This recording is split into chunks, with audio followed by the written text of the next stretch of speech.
Toplum TV iş üzrə aparılan istintaqda metro kartı bank kartı kimi rəsmiləşdirilib.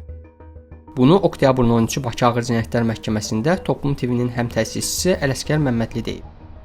Stat: Bu kart Tbilisi metrosunda istifadə olunan sərnişin kartıdır və 2 lirəyə hər kəs alıb istifadə edə bilir. Mən bu şəhərdə konfranslarda, o cümlədən Cənubi Qafqaz media konfransında iştirak etdiyim zaman ictimai nəqliyyatdan istifadə məqsədi ilə almışam.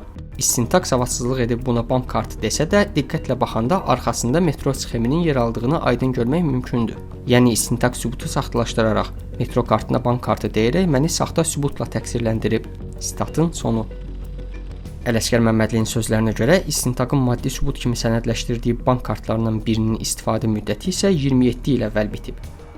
Stat: Mən 1991-1996-cı illərdə dövlət hesabına Türkiyədə İstanbul Universitetində hüquq təhsili almışam və xərclər Azərbaycan dövləti tərəfindən, Vakıf Bank tərəfindən verilən bir karta ödənib.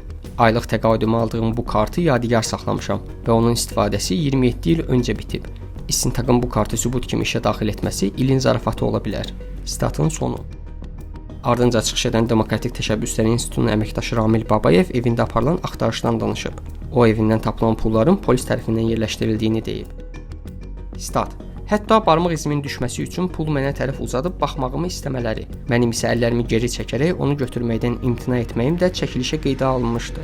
Mən axtarış protokolunu imza atdıqdan sonra həmin uzunboy əməliyyatçı video çəkilişi mənim yanımda sildi və dedi ki, mən bunu lazım olsa öz rəisimə hesabat vermək üçün çəkmişdim. Statın sonu.